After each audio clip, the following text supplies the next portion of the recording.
Hi, welcome to Live with a Coaching Mindset, a podcast where we explore how leaders unlock followers' potential.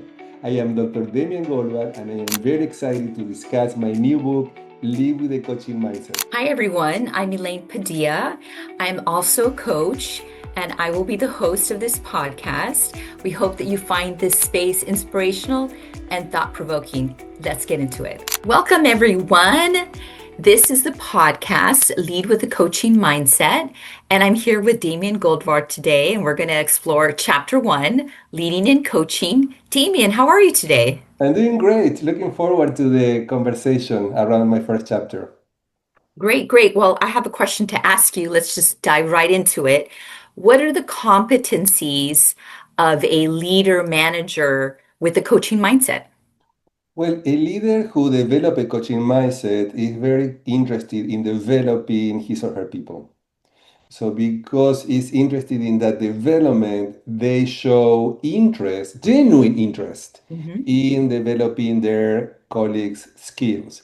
They look at strength and what is missing, not only what they are missing, but also what are the strengths so they can support them in leveraging the strength. And also they look about what they need to be more effective, what are opportunities for growing and learning so they can support them in developing the skills. So a leader with a coaching mindset is committed to the development of their people and spend time in getting to know them. So there is an element of understanding their colleagues. So that requires some time, that requires some investment in time in understanding what are their goals, what is their vision, what is important to them, what are their values, what they care about, so they can align to the extent that is possible their passion to job opportunities and task opportunities. Okay, so you touched on something that made me think about the importance of self-awareness. Tell me about what role this plays in developing a leader with a coaching mindset. Well, from two perspectives. From one perspective, the leader needs to develop self-awareness about him or herself. The leader needs to be aware of what are his or her own strengths and areas for development. Mhm, mhm. Ideally, they want to work with a coach or a mentor or somebody who can support you at looking at the mirror. Sometimes it's not easy. Look at the mirror and look at ourselves and see what are our strengths, what are our blind spots, what may not be seen. So it doesn't matter what is our job, there are always blind spots. So leaders who are effective and committed to the learning of their staff, they also modeling that. So they are working with their own coach, or a mentor or a colleague, somebody who helps them to look at places when cannot go there by themselves. And they do the same for their people. They help their colleagues, their direct reports to build that self-awareness. Because that self-awareness allows us to go to the next level of effectiveness, allow us to look at our blind spots. So, in preparing to write this book, you looked into different leadership styles and how they relate to the coaching mindset. Tell us more about those six leadership styles. Well, I follow Goleman article about the six styles that he identified. And the idea is that leaders need to have the flexibility to adapt and provide different kind of leadership based on the circumstances. So sometimes they need to be more directive. Sometimes it's time for them to tell people what to do. So when they are more directive, they are sometimes that's because they don't have time or because there is an urgency and they need to go fast. So this style is a style that is very appropriate when there is a crisis or there are a lot of challenges. So it is, or sometimes the employee is a new employee and need direction. So there is a time for leaders to be directive, and we call that style a style more coercive. It's called a coercive style, where the leader is more directive. Then we have the authoritative style, that is when not because they impose their authority, but because they have more experience, they share what they know. So there is a time for leaders also to be more mentor-like. There is a time for leaders to teach and use their authority, their knowledge, their experience, and share that with other people so people can learn from that. So this is more when they are mentoring. That different that coaching. because in the coaching style, the leader is less directive. In the coaching style, the leader invites people to look at the mirror, as we were saying before, and come up with their own solutions. So the coaching style is a style that invites others to reflect, to develop their own insight, to come up with their own solution, and as a result of that, to go to the next level of effectiveness. And also we have the affiliative style, that is a style that focuses on relationships. Is when the leader spend a lot of time and energy in building the relationship, and that's sometimes very appropriate and important at the beginning of the relationship. We're getting to know each other, so the leader may spend time with this affiliative style, that is when the leader spend a lot of time in building the relationship, being supportive, and sometimes also in some circumstances, it's very appropriate for the leader to apply this style. So the idea is that there are different styles Mhm. and they all are appropriate at different times. So a leader that is effective knows when to use the different style in different circumstances. And is it possible, how do you support a manager, a leader to move from one style if that's their default? How do you support them to be able to flex when appropriate? Well, that is a great question because we always go to what is comfortable for us, what we know. So we may have one of these styles can be more like us. We may be more directive or we may be more coach-like. This is sometimes the one we're talking here with this mindset. Sometimes we can be more like teaching and mentoring. So there is one for each situation. So we need to be aware and we need to be effective at building the skills to assess and understand what is required because different circumstances, different employees, different times require different approaches. So the idea with this mindset is that you are coach like when it's appropriate, but also sometimes you need to be more directive. For example, if somebody is not performing, you may have used the coaching mindset, you have may coach the person, you have may ask questions, you came up with some ideas, but then there is not alignment, there is not a behavior consistent with the promises. So people may promise that they're going to be doing things and they are not doing it. So then at one point, the coach style is not working any longer. So you need to go to a more directive style, and maybe you need to put somebody in a probation space, or write a letter with telling people what they need to change and start like a process to maybe letting somebody go. So Mhm. it's about knowing what is the right one and also reflecting, evaluating and being intentional. So here the key element, Elaine, is being intentional when we are doing whatever we are doing. And that sometimes requires to stop, reflect, and then act. Okay, okay. Tell me, so I know the focus of your book is lead with a coaching, mindset. What is the impact, or what can the impact be on an organization if the leaders and managers are not supported to show up this way?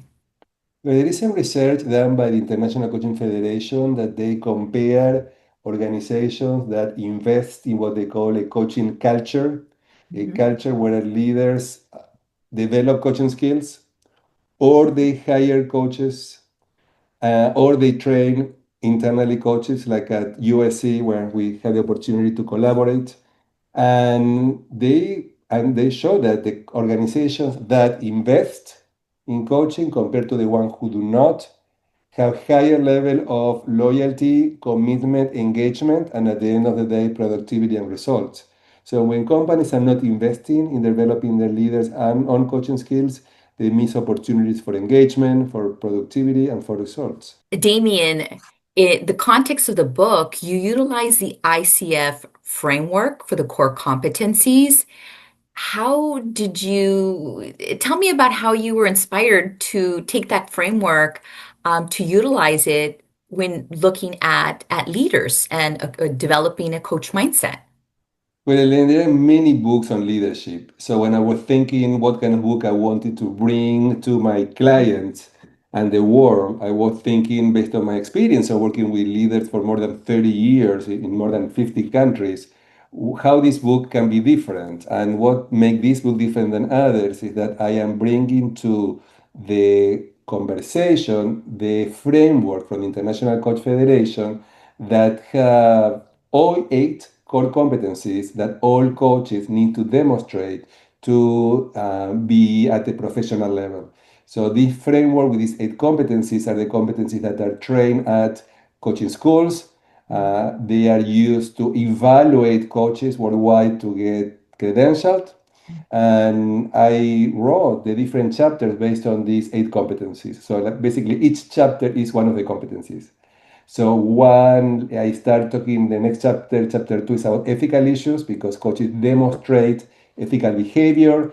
The next chapter is about contracting and agreement, being sure that the contract and the agreement is clear when we're working together as coaches, but also when leaders are working with their teams. Trust, how to build trust, we cannot give it for granted. Presence, how we can be in the moment versus thinking what's coming up next, but connecting to people around us. The next chapter is about communication and listening, being effective at listening. The next one is about creating awareness. It's about the ability to create insight, support people to see things from different angles, to look at the blind spot, to look at places they are not seeing, to dissociate, to separate and see things from different angles. So that create new learning opportunities, what create new possibilities for action. What is the next competency that is around learning, is about designing your learning process and coming up, implementing whatever you have learned in the coaching process. And in this case, is being sure that the leader delegates and consistently make people accountable for whatever they are committed to do, and they support them in the process. Great, great. Yeah, I thought it was quite innovative. Um, in your book, you highlight a leader, Jacinda Ardern. Tell me, she's a former Prime Minister of New Zealand. Tell us about her and why you decided to highlight her in chapter one. Yes, I was looking for an example of a leader who embraced a coaching mindset, and I thought that she was a good example. Particularly at that time when I was writing the book originally was after COVID, Mhm. and the book was going to be called Leadership After COVID or Post-COVID Leadership. And then people told me, no, we don't want to hear about COVID anymore. So I edited and cut everything that is related to COVID. But if you get my Spanish version, what I wrote first, there are more examples around COVID. But this is a good example because she was very effective about dealing with COVID in New Zealand. And what made her effective and what made different than other leaders is that she had a campaign where she spent a lot of time in working with her team and coming up with a strategy where communication was key. So in times of crisis, in times of challenging times like during COVID or right now that there is a lot going on in the world, coaches need to be very effective at communicating and being clear. And in that communication, they need to bring to conversation their values, what is important to them. So people can align to them, people can respect them, they feel that they are genuinely interested in them. So she was very, very effective at first coming up with policies, locking down the whole country. But at the beginning, had resistance. People didn't like it, but she acted fast. So she Mhm. was fast in coming up with the policies. She communicated and communicate why she was doing what she was doing to the extent that she was a little bit over communicating. But it's always better over communicating than under communicating. Yeah. And then something that was important is people felt that she was genuine. She Mhm. really cared about the country and and the people, and what she was doing was aligned to that. So, and she engaged and involved her teams in coming up with strategies. And so she was very supportive and clear and caring. And I think this mindset is a mindset of caring for others and supporting others is the kind of mindset we want. Great, great. Thank you. Thanks, Damien. And thank you, everyone, for joining us today for another episode of Lead with a Coaching Mindset. We hope that you enjoyed today's conversation, right? We talked about the competencies for a leader to have a coaching mindset. We talked about the importance of self-awareness in leaders as they develop that coaching mindset. We Damien explored the various leadership styles that are important. Sometimes it's important to flex, and it's also possible that even if you default into one, you can learn to utilize the others when it's called for.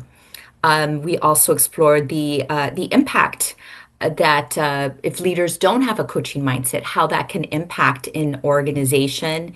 And we had a great example of the former Prime Minister of New Zealand and how she demonstrated a coaching mindset, and as well as the inspiration for this book, which is the ICF Core Competencies.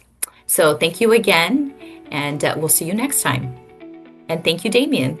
Thank you.